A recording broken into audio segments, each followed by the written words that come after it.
Welcome back to the Dr. Supercoach podcast. You're on once again with Cheezo. Dr. Supercoach podcast proudly sponsored by our partners at Code Sports. On with me this evening to talk all things round 20 and a wrap-up. It is Pistol, mate. It always seems to be you and me or you and JB on a podcast. I feel like there's a couple duos there that just don't work out. Yeah. Well, there's only one other Geo. Yeah. I think I've been on every Monday podcast for the entire season. Yeah, wow. So, wow. Yeah, you're probably right, yeah. It's not like you're even busy on a Monday either. No, never. I save it specifically for this. But this was a very interesting Supercoach week, Cheezo. There was some big movements on the rankings boards. I see your team had a monster week. Speaking of big movements, Pistol, I had my largest score I've ever had in Supercoach at 27.35. Still only ranked 444th for the round, but I finally cracked the top 1K after being tantalisingly close between 1 and 2K for the last 9 consecutive weeks. I'm now into 844. So very, very happy. I still have no trades. I haven't magically found any more in the last fortnight. But still just ticking along slowly, and I just hoping that there's some good favour for me over the next couple of weeks to kind of consolidate if that's possible, mate. What about yourself? Well, I'm just laughing because my trashy team, which I've been complaining about for every Monday podcast for the entire season, last week when Laird was out, I had like Banks 84 come on, and I moved up from like 3K to 2.6K. And then this week, I had Wagner's 110 come on field for Walsh being out. So I'm just getting by on like the biggest rookie fluke scores that you can possibly imagine. Especially when my bench, when I kept Wardlaw as my cover, my bench was at one stage 0 playing players. And now I'm having the choice between like 1 or 2 players, and they're putting up big scores. So I'm now into 2,064th. Like I'm up to 2K, which is crazy because my team is not good. So somehow just hovering on, I keep waiting for it to collapse. And now I feel like now I'm getting my hopes up a little bit that it's just going to Yeah, that's the worst part. When you get your hopes up. It's going to go so badly for me towards the end of the season. Then I'm going to be upset when I was so accepting of it for the last 5 rounds. Now my hopes are back up because I've moved up 1,000 spots in the last 2 weeks. And now I'm like, oh, what if I finish top 1K? Oh no, it's going to end in tragedy. I can see it. Speaking of ending in tragedy, I had a matchup to make finals in one of my bigger leagues that I'm like one of the leagues I care about more. And I lost to a 27-37. So I lost by 2 points. I needed a 110 from Steele to draw in the final game, and he finished on 108. So that was absolutely disastrous. And missed out on finals. Like they literally, the person, Dirty Dev, beat me. He came 8th. Literally one game separated in points on the table. So it was literally a handball or a kick away from which one of us were going to make finals. So there, you got to take the good with the bad, Pistol. And I got a funny one, Cheezo. In one of my leagues. I finished with a positive win-loss record. Yep. And I came 11th. I didn't even come 9th. I came 11th. Is that one that I'm in? Yeah. Like nearly every single person in the entire league, except for 2 people, were like on the same amount of points. Essentially, we're all within two. Literally, second last to second is within 2 games. So yeah, I came 11th with a positive win record. I don't know how this even happened. Just last place got destroyed and gave wins out to everybody else, I guess. But yeah, crazy league to not make finals in. That's kind of depressing. You came second in that league, by the way. So. Oh, did I? Okay, great. Well done. Thanks, mate. Yeah, just another casual year for Cheezo. Mate, I do want to start off with the big news, is that Buddy announced his retirement today. And I thought we should just share our favourite Buddy moments. And I'll start with mine. He's obviously been a fantastic player, been around a long time, kicked over 1,000 goals. But the moment I'm going to remember him most for is watching the video of you running onto the field when he kicked his 1,000th and you pulling your groin because it was the first time you'd gone above a canter in the last 6 years, and just seeing everyone around you celebrating, and you put like in the background was just. I'm never going to forget Buddy for that. He gave me one of the most joyous experiences I'll ever have. Firstly, that's not true. It was my hamstring. So let's get that straight. Not the groin injury. Wait, was it a Clary hamstring or a Josh Kelly hamstring where we know a definitive timeline? No, it was a Josh Kelly hammy, not a Clary. I'm all back. I haven't run since, but I assume I'm better by now. It's been nearly the whole season. Yes, last time I'll ever run. That's a good question, though. I have a couple of really fun, well, not fun, because most of the time my team was on the receiving end, Buddy moments. I think he kicked a goal I think it was a prelim final in the pocket against Collingwood, and it put them in front before, if memory serves me correct, was it Luke Ball or Taylor Adams? One of them did a snap to put us back in front, and we won. But where Buddy kicked that dribbler from in the pocket, I was like in the front row of the pocket, and it was just like this devastating moment. But then we kicked a goal and we won down the other end, and it was great. That was a moment that I'll remember forever, except I won't remember who kicked the goal clearly. The whole Buddy jumping in the middle of the center circle and kicking, a 70-meter bomb, something special. What about the push off from, was it Jake Carlisle, like breakaway, kicking it from like 50 on one of his many, many bags of goals against Jake Carlisle? Cheezo, I think that one was pretty good. And obviously the 1,000th game was probably the highlight of my... Sorry, 1,000th goal was probably like the highlight of my football experience of all time. So is Boomer Harmy still going? That's what I thought there for a second. Yeah, 1,000 games. No, 1,000 goal. That was probably my favorite sporting moment, just to be part of the history. And I mean, Buddy's been such an amazing player for so many different reasons, not just talent on the field, but Indigenous links and leaders. Like, it's just been a fantastic career, and he's brought so much passion to Sydney, where I now currently reside. And you pretty much talk to anyone on the street, and they don't know what football is, but they know who Buddy is. And I think that goes to show how much of an impact he's made. Like, I wish I was joking. It's pretty much they only turn up to cheer for Buddy. Like, it's that much of an impact in Sydney. Where if you said to someone, name 5 players, most of them can't, but they'll name you Buddy Franklin. So it's very cool what he's done, and we'll forever be grateful, I think. Yeah, the being serious, like, you're going to have memories of like being at the 1,000th goal and stuff like that. But the one that sticks in my mind as like a core memory of mine for whatever reason was that goal in 2007. I think it was the year before they won the grand final against Adelaide. He was like on a forward flank, maybe 50, 55 metres out, and slotted it like really late in the fourth. That, for whatever reason, that's a core memory of mine that I just remember watching it in my bedroom.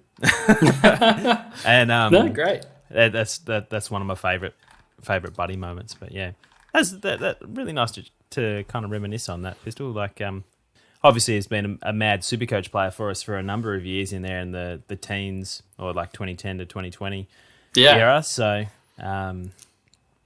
it's going to be interesting. If we see another player sort of his game style, that he almost was, I don't know if I'm getting out of my kind of lane here, Pistol, but like he sort of was like ahead of his time as like that super mobile, long kicking kind of forward, where previous to that I was just used to like remember football just like being bombed on forwards' heads. Yeah. There's still not many. It's hard to have all those different skills. I mean, he wasn't like a fantastic contested mark. It was all his explosiveness to get marks on the lead most of the time. On the lead, taking it from 50 and charging into the 50 and just kicking it from outside 50. Yeah.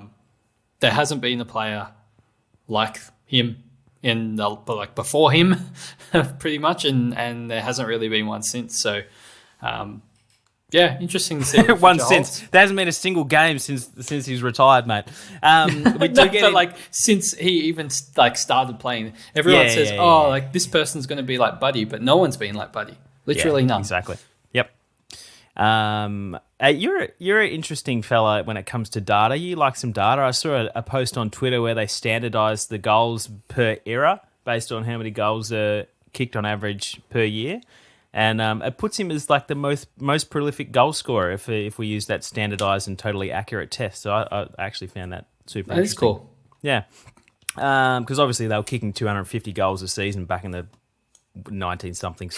The Dr. Supercoach Cup, Pistol, 16 coaches remain. We both remain. I'm going for my second cup, mate. It's you're officially in the quarters, mate, for the first time. You're getting shaky knees. I don't think I've made it past the second round before, so this is very exciting. Especially that I've had my worst team in the last couple of years, and I've made it the furthest. I don't know if it's good fortune or the other opponents falling over, or a bit of both. But I definitely run my course. I can't see me making it through one more week, but who knows what the future holds. It's been a strange season. There were some murmurs amongst the slackers that after I won in 2021 that I had rigged the draw. So for the last 2 seasons, I've had no input on the actual draw that comes out. That's all JB and Pistol. So now I'm getting suspicious of you, mate, because your team is trash, and I'm wondering how you're in the last 16. I didn't do the draw. That's all JB's baby, and he gave himself the hardest draw out of everybody. So sucked it. Yeah, he came up against Denny, who was like 50th at the time. And we got some donations there, Pistol, as well.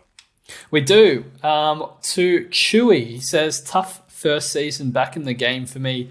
Ongoing forced primo injury trades and not starting 2 of the best scorers have left my side in quicksand, compounded by all my planned cover falling victim to injury and being left with 1 trade, 200k and too many holes to fill. Only a small donation to cover my round 19 donut. Bring on 2024. Thanks very much, Chewy. Hopefully next year we get you on board to start the 2 highest scorers in the game. Adam T donates, says a $10 CC bet with Jordan in cricket chat on the opening partnership for Australia in this last Ashes innings. 100+ partnership for Warner, and you're going to have to go for it. Cheezo, I don't know how to pronounce any of the cricket players' names. Is it Kawaja? Yeah, that's pretty good. Nice. So $10 I'm more than happy to part with. Thanks for the great pod and community season. Thanks, Adam. And Clayton's donated again, but hasn't written anything. But thank you very much for your mysterious donation, Clayton. It's very much appreciated. And we've just cracked $28,000 in total Unreal. raised for the Cancer Council too. And we couldn't have done it without all our lovely listeners that do open up their wallets to raise money for cancer and support a good cause as well. So we thank you all so much for that. Pistol, I do have a question off the top. We've had lovely Ben write in with a question. He says, "Hi, JB. Hope you're well, mate. Loved your content this year. Hey, any chance you could discuss the best defensive and forward options for under 530k this week? Cheers, Ben." Thanks for writing in, Ben.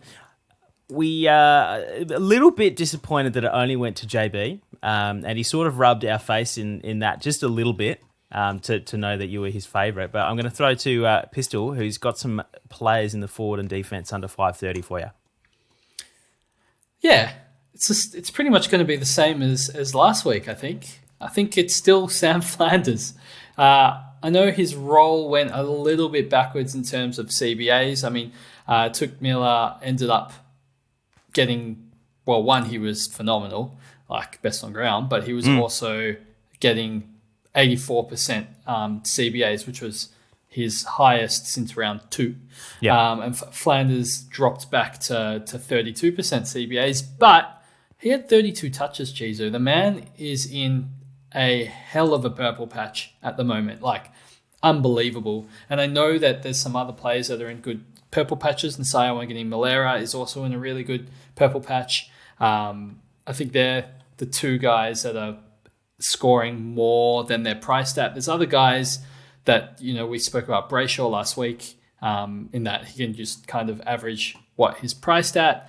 But if you want to try and take advantage of some guys going bonkers, they're the ones I would try and capitalize on, I think. If so, yeah, as a defender option and as a forward option, now you have both. What about someone like McRae? He hasn't had much of a mention this year just because his output has just been a little bit doo-doo compared to what we expect from him. He's still got an average of 106 for the year, only a 3 round of 100, only a 5 round of 100.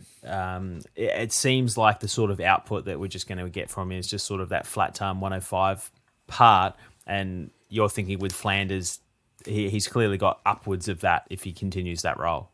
Yeah, I think McRae's better than Brayshaw if you're looking for like just the best 2 options. Yeah. I think Flanders is probably my upside pick in the forward line, a bit of that little POD. I think, he's put out in his last 5 games, 3 of them above 113. So he's got, quite a nice ceiling over there. I think McRae is like a really safe pick. Even in his bad games, he puts out 90s. He just doesn't strike me as the sort of guy that's going to go, any massive game for the rest of the season. I know the fixtures look nice, but it's more about the role, right? If he's getting almost no CBAs, it's really hard to score, even if you are, the best player. Yeah. So it's too sporadic. He went 0 CBAs, 0 CBAs, 30% CBAs, 52%. But we've seen it before where he's had 0 and then jumps up the next week. So yeah, it's too hard to tell. What do you reckon you can kill 2 birds with 1 stone? Like a lot of us are owning Darcy Cameron right now for mainly the flexibility, but he's got that 100 average. 102 in his last 5, 114 in his last 3. Potentially, if Ben didn't have that sort of cover already built in, that could be 2 birds, 1 stone scenario, or you just see the upside of Flanders being just that much better. No, sorry. I just assumed everyone had Darcy Cameron because we've been going on about it for so long. It's only 15% of teams, mate. No. Last week we were like, get Darcy Cameron as the forward option. He's got that DPP as well, so that's super valuable. Specifically, if you have Marshall, who's, I'm not saying any doubt because he looks really good when he's playing, but the coach is talking about how he's sore. I just think, Darcy Cameron's numero uno. Option. I said Umo. I'm like, that? He's the best option for the remainder of the season, and he's got a good draw. Like Hawthorn, which isn't the best, but Geelong would others out. Big O. Meek and Reeves kill Ruckman, but the last 3 are going to be great. So I'm not sure if Essendon have Draper back by around 24, but you got Nick Bryan, whoever Ruckman, Brisbane have. I'm having a mind blank, and then Geelong. If Big O might be injured, so Big O. Notoriously, Geelong's Ruckman have been notorious at letting their opponents score on them. So could potentially be 3 big scores there out of the 4 as well. So he's in great form as well, though. Like eye test wise, super good. Yeah. If you're looking for a left field option, there's also our best mate Pistol, Rory Atkins, as the 9th highest 3-round average of 106. Where is this come outrageous. From? I held him during the buys, expecting to have someone to like give me a helping hand, and he gave me, what did he give me? 28, 72, 66, 21, 48. And then since I've got rid of him, 86, 112, 99, and 107. That makes me sick.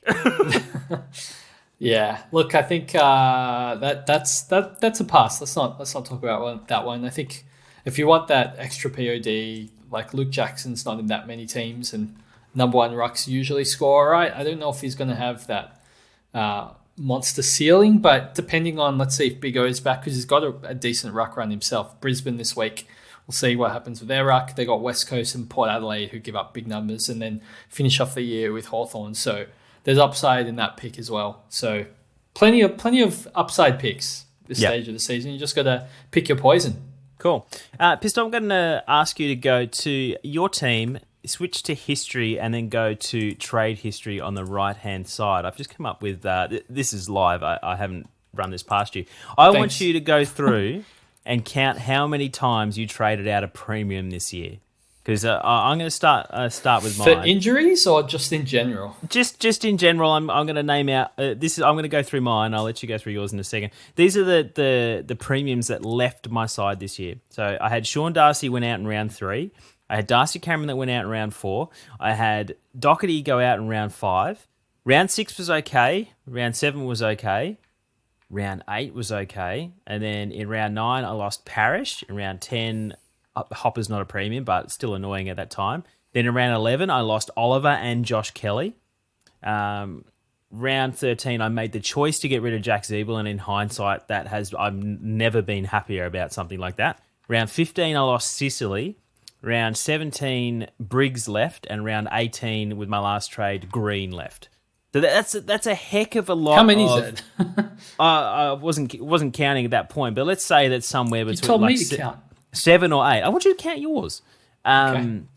7 or 8 premium injuries this year. Like, I think it goes without saying that this year has been one that I feel that the fantasy relevant players have been hit with tradable injuries a lot more, and tradable suspensions and stuff that I can sort of remember in previous years. Looking over your trade history, do you see a similar trend? Because I ran out of trades in round 18 with 6 rounds to go, which is the earliest I've ever run out. And I'm not sure whether that's a product of just bad luck, or whether I've been a little bit going to the other end of the spectrum compared to last year, where I held a lot more trades, and I've overcorrected in 2023. So I'd love to know what the players that left your side.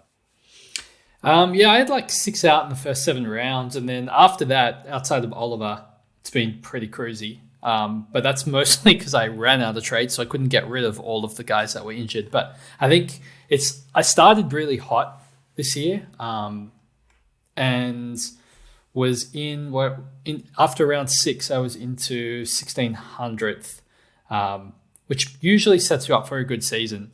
But it was in those weeks I had 5 premium outs or injuries, and was still managing to hold rank. And then it was just overwhelming. Once people started boosting around 6 and 7, people were boosting to get a premium ahead of me, and I was boosting to try and maintain my upgrade cadence while also sideways trading my injured players. And then once I ran out of boosts, it was just, I'd say it's all downhill from there, but I've not moved that much. Cheezo, my history is crazy. From round 5 to round 20, which is essentially the entire season, I have been within a 1,500. I've been within 1,500 spots for the entire for 15 odd weeks. So just a middling side, very average. But I can't really do anything different because I traded out injured players. The only player, there was only two players that I traded out that weren't injuries, that were premiums. One being Jack Steele in round 15, which I regret massively because I copped a donut, so that was just a bad idea. And I did trade into Ryan, and Ryan's been good, so I have felt okay about that. But I did cop a donut, and then Steele's been good, so that was not worth it. That was just me losing my cool, I think, an emotional-based trade. And the other one was in round 3. I traded out Wits to Darcy Cameron so that I could take advantage of the DPP of Darcy Cameron and him, providing really good value. But also I didn't have English, and he looked to be essentially the best player in the game. And I was like, well, I don't have the best player in the game. This is going to cause me trouble later. If I get Darcy Cameron, it opens up the possibility that I can still get English. So it was kind of a 2-for-1 sort of deal. Wits got injured anyway, but I traded into Cameron's injury in round 3. I did as well. So then he was out. So basically traded him in, and then essentially had to trade him out straight away to English, which I guess completed the full circle. But then unfortunately, the Doherty into Took Miller story that everyone knows, I've spoken about too many times, and that was pretty much game over after that point in time. But that's right. You boosted into Took and then out of Took, didn't you? Yeah, so I used up all my boosts. I boosted Wits out, even though I pretty much nailed the starting team this year, but I boosted Wits out to Darcy Cameron, who got injured. Then I was forced to boost him out. Then Doherty out. Then I boosted in Took Miller, and then I had to boost out Took Miller. So all the boosts were gone really early. Just terrible, truly. Just, miserable. But Cheezo, looking back on your trade history, is there any lessons that you learned from your trades this year that you would take into next year? Yeah, so I counted them up, like including some of the ones like Hopper and stuff that were not keepers, but guys that were literally planning to be like very last. Why don't you upgrading ignore type. those guys? Well, if ignoring Hopper, I just wanted to make it larger. So ignoring Hopper, I have 10 premiums that left the side. Is that including Briggs? That's including Briggs. Yep. Okay. Yeah. Which, like when 20% of the top 1K are holding him as their R2. Like, I think that's a fair assessment to make. I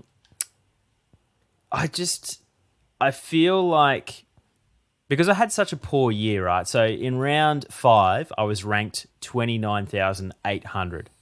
And over the next, I want to say 7 weeks, I just maxed out every single trade that I could do. And that very quickly got me into the top 1,000 by round 10, so 1,042, which coincidentally was the highest rank until this week. I had seven in the first 9 rounds premiums that left my side for various suspensions, injuries, corrections, whatever, which I think also fueled the fire of I need to do whatever I can to catch up. I probably burnt through it. The way I'm thinking about it is like the guy that's running a running race and goes half a lap ahead with like still a lap to go, and then everyone chases him down sort of situation.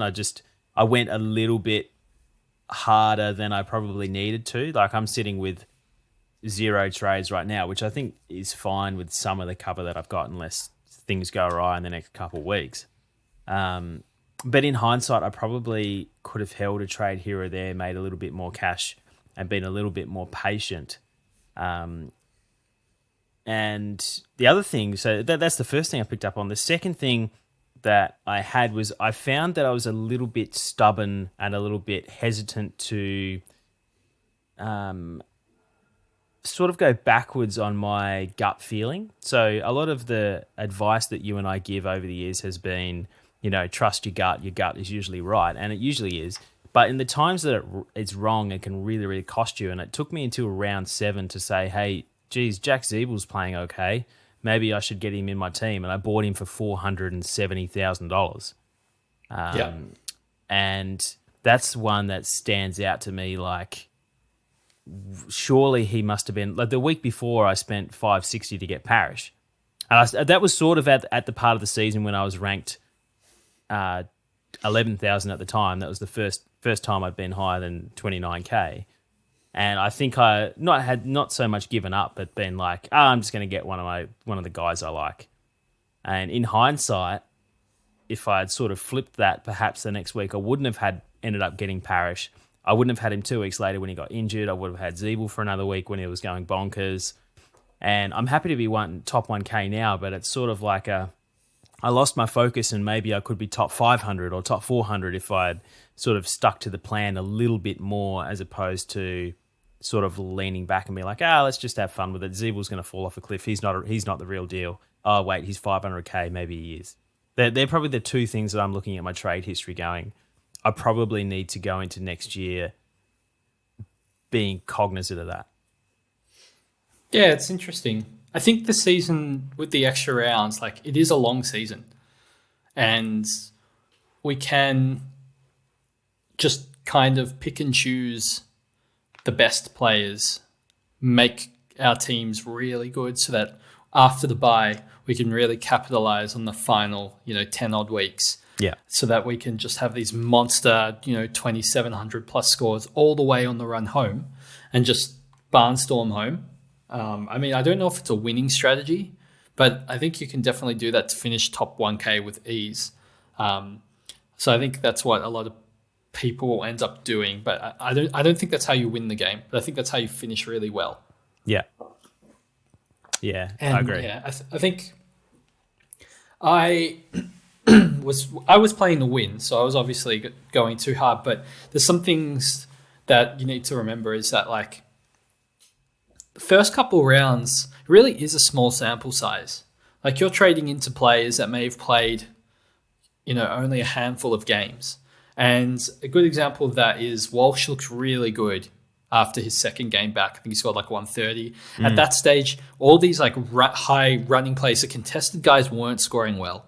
It was all about like players that get a lot of touches, like accumulator type, scoring really well, like Goulden and Dacos, and all those guys were like dominating. So I was like, oh, well, I'll just pay $610K for Walsh.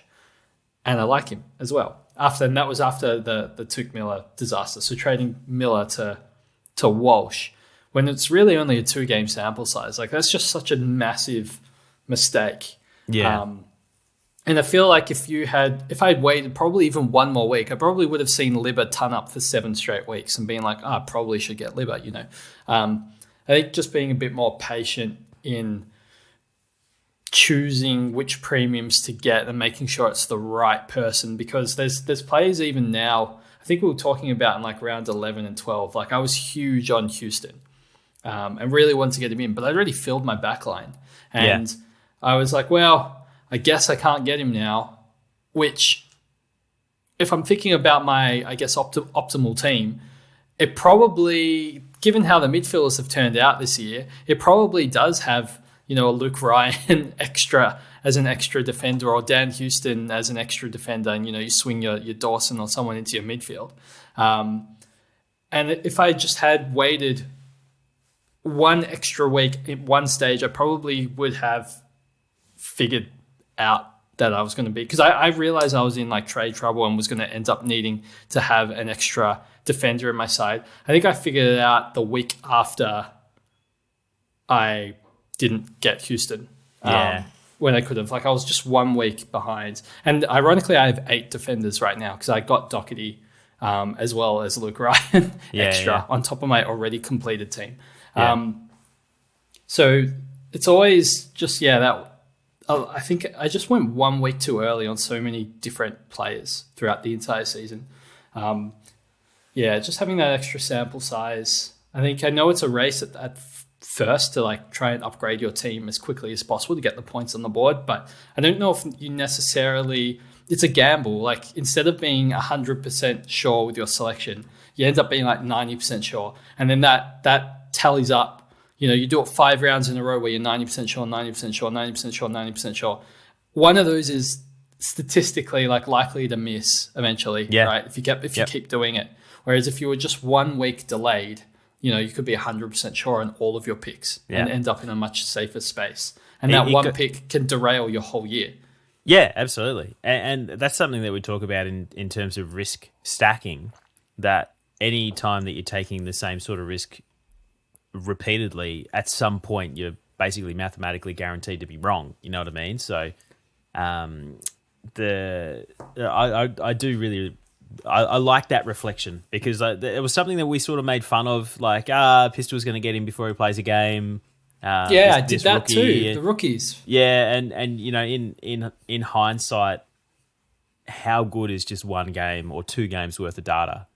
You know what I mean? Like, there's so many sliding doors or whatever they call it, like moments that if we go back to the start of the year, starting Doherty over Dawson and starting Laird over Clary, going back to that exact moment, I'm sure that I would be in a very similar situation. But those 2 little moves are probably something that's going to influence our trades and our moves further down the line as we've started slower compared to the rest, and sort of incentivize this rush of blood and constant aggressive trading moments.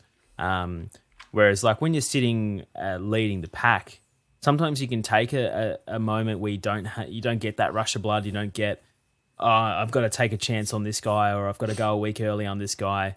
And when you're chasing the pack, that's when those sort of mistakes you sort of had your judgment clouded by the benefit of doing something rather than maybe just waiting and being patient when you're already behind. I find, personally for me, I find that really hard, as evidenced by my trading this year. Yeah, I think JD from Fantasy Footy Take tweeted something that you're talking about. He pretty much said... always muck it up. All right, keep going. Did I say it wrong? Fantasy Did I say Take JB? TV. Fantasy Take TV, whatever it is. My apologies. He said that it's much easier to coach a good team. Yeah, yeah. Like it is yeah. much easier. Like you have less options. So even if you just go with the template every week and you can afford the like template move every week, like it's much more straightforward, and you don't have this like mental anguish as well, like impacting your decisions. You don't have these extra biases going in where you're like, well, what if I do this? I can try and catch everybody in front. Like it's much more formulaic when you're at the top and you just ride the wave. Like once you're ahead, it's easy to stay ahead. So it's easier to be a better coach. Yeah. Like it's easier to coach a good team than it is to coach a bad team and try and turn that around. Like that is much more difficult. So you got to get into that. You got to get into that situation in the first place, and you can just ride it out. But it is definitely makes it, as long as, you know, there's always an element of luck, but as long as you get into that situation, it's relatively smooth sailing. But I do like what you were saying about the rookies, because I went early on one too many rookies until it burned me with Drury from North Melbourne. And it is interesting because this year I think we've seen that because of the sub rule, a lot of really good players fell down to like the 200K range. Yeah. And, you know, Winhager's been good lately. Flanders has been unbelievable. George Hewitt is good value. I mean, I would have said Fife, but I think these guys have turned out much better than Fife. Maybe the rookies that we get, they don't need to be up, 123K. Maybe we can afford to wait and pick them up at 160K or 170K every time, just for that extra data point to see if they're going to make money, to see if they're going to hold in the spot, to see if they're good. I mean, it doesn't mean that you have to wait the extra week. Like if you're convinced they've had 3 good games, you're like, okay, sure. But if you're unsure, maybe the right thing to do is just wait one more week. I know you don't get that instant money, but you also don't get stuck with a dead rookie who might not play again for the rest of the year. Yeah. And I think that is something that I'll take into the season, knowing that the cash gen will never, because of the sub rule, the cash gen never stops entirely. Like there's always an option that's been the sub a couple of times and you can jump on, and, you know, roles change, players get injured, they get their opportunities again, and you're able to get these like really good value picks towards the end of the year to make your money. And they also might be better throughout the buys. So a couple of factors, I think, there, Cheezo. Yeah. And I've come up with the third thing that I'm probably going to learn from for next season. I just want you to have a guess. Like I've got a fully fit playing side of 22 premiums, at like that I would call genuine premiums. I want you to guess the value of my playing bench. I'm pretty sure you have Ashcroft still, don't you? Yeah, I am nefariously including Ashcroft in this figure because, you know, he was genuinely planned into my team as my playing M9. But have a guess at what valuation I have on my bench in terms of playing bench cover. For taking a stab at it, 4 players, no, probably 3 players, and we'll say Ashcroft is the only 800. Good one. Pardon? Ashcroft's the only good one. Put it that way. Yeah, he's like 530K. I'm going to say the others are like 250. So let's say just 1.1 million. That's pretty good. It's $1.3 million. Wow.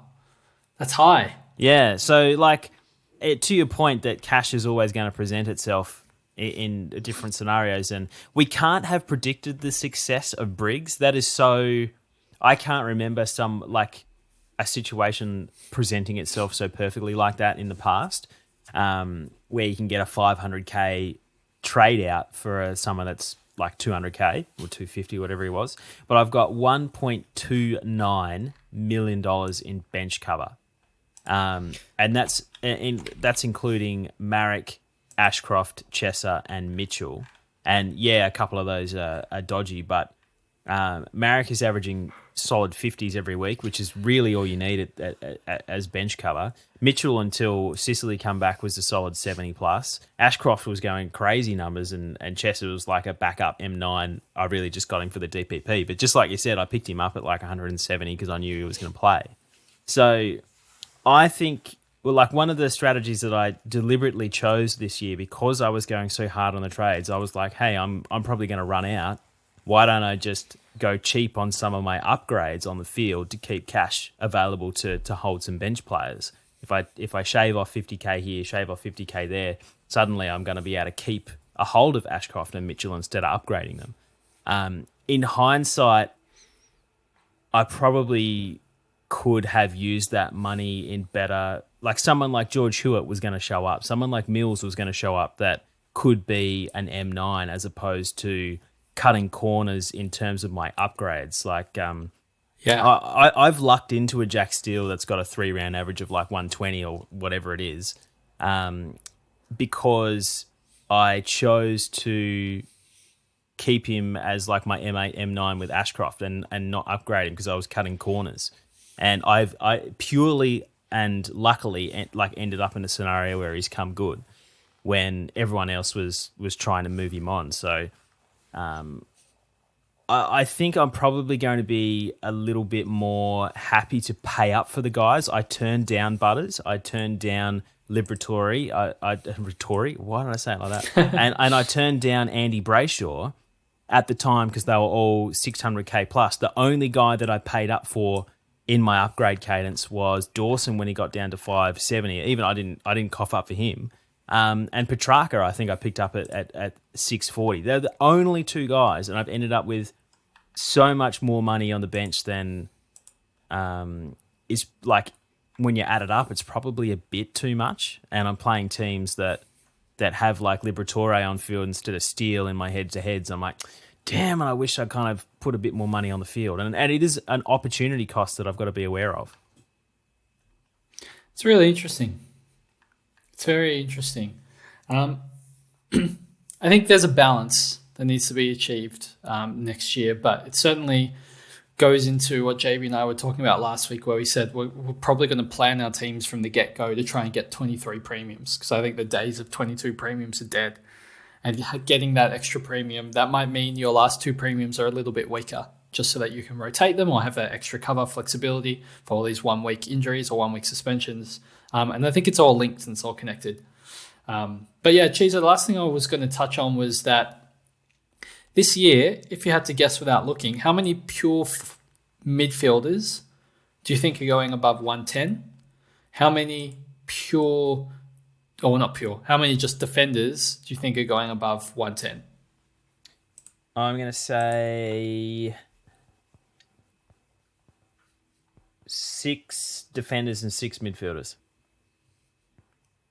That was a pretty good guess. Was it? Not right, but it was pretty good.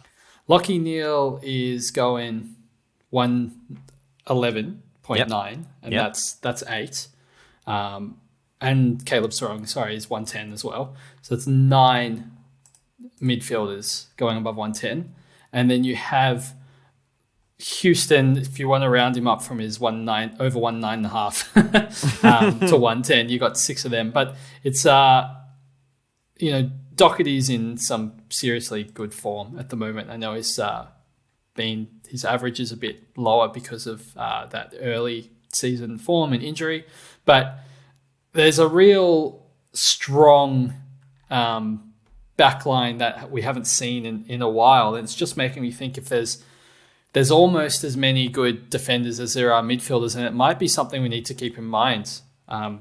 Next year, if all of them won't get defensive status, but it's just something to keep in mind that maybe if the game's changing a little, not like physically how the game's changing, but sometimes it's worth exploring that maybe having 8 midfielders and no DPPs as your midfielders might not be the best way forward, which we just kind of assumed it would be, because you get your highest, maximum potential score that way, but it might not be best for just like team balance and flexibility, especially with these 1 week injuries and being able to get the best cover.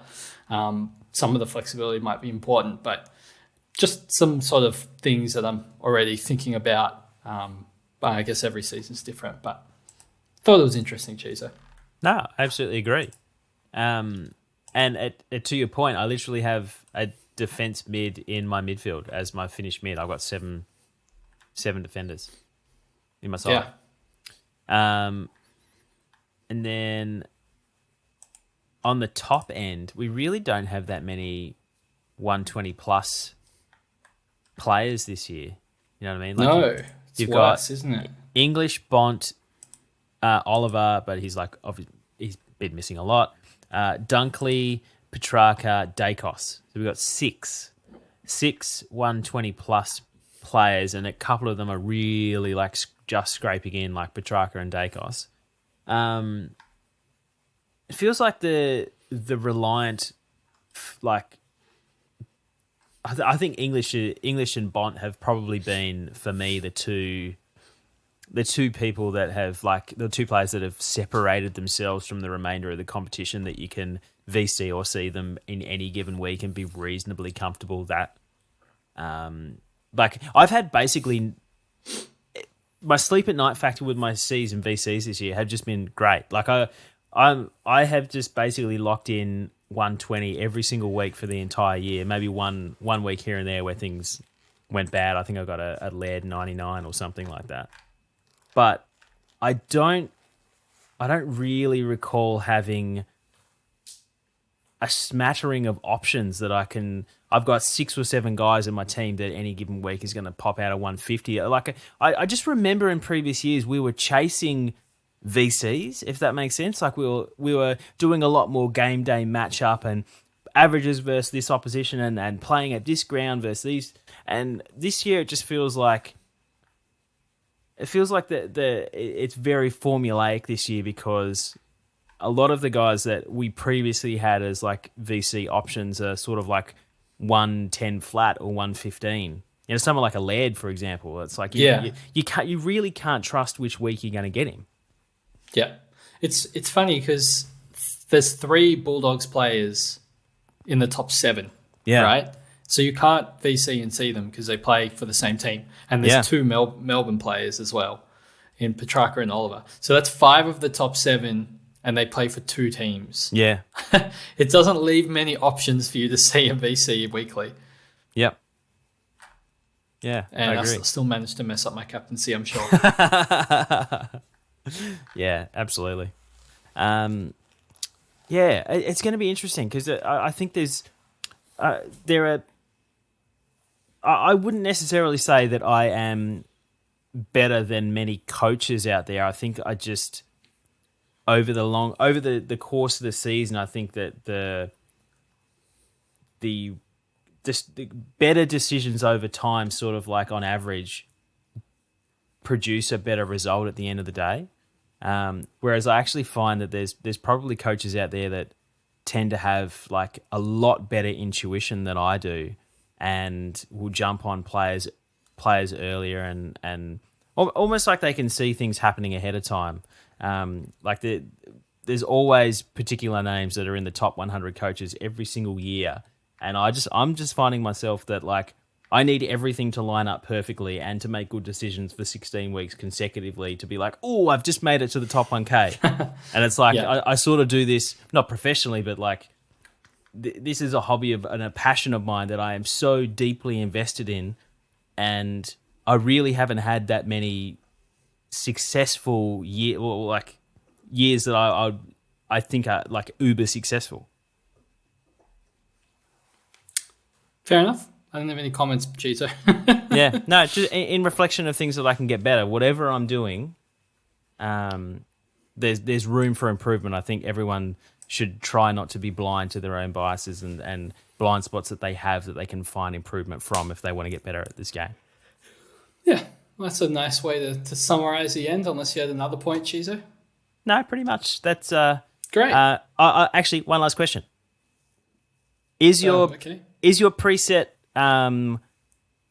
like plan next year to ignore 22 premiums and try and get more than that? As in what I was saying before about like keeping in mind getting 23 premiums. Yeah. That's your dead set. Like you're going in planning for it. Yeah. Yeah, absolutely. I think so when you're doing your final upgrades and you're like, well, I can't get that guy because I need to remember I need to get a 23rd. Yeah, look, if you get Flanders as cover or a Flanders equivalent at the end of the year, you're laughing. You've got a guy that's to have 5-round average of 100 plus as your cover with DPP. Like that's ultimate best case scenario. I mean, if I can do that, sure, that would be fantastic. But I think ideally, if I could have pushed the Cheezo to a D7 or F7, and have that flexibility, he comes on for any one of my Walsh injuries. Then I can hold Walsh. Tom Green, maybe you can hold Tom Green. Just gives you that. It saves you trades because you can hold these guys for these 1 or 2 week injuries, and then you get them back.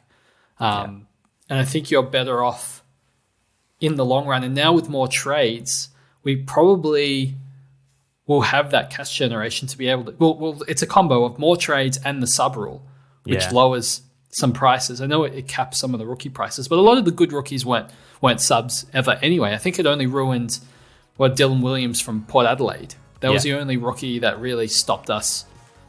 The sub rule really stopped us from making an extra 250K there. Yeah. Every other one's kind of worked out, I think, in our benefit. So, yeah, I think that's my plan moving forward from now on, because that's how the game is played. Yeah. I agree. Awesome. I look forward to talking about it more in the preseason. What's that? 30 podcasts in 30 days? I know you're excited for that, Pistol. Everyone, thanks for listening to the wrap-up of round 20, getting towards the end of the year. I hope you're still enjoying it, and even though you might not have any trades left, I hope you're still sticking with us and listening to the podcast and even just the footy chat that we get going as well. Pistol, thanks for sitting down with me. Everyone, we'll catch you all in the next episode of the Dr. SuperCoach podcast.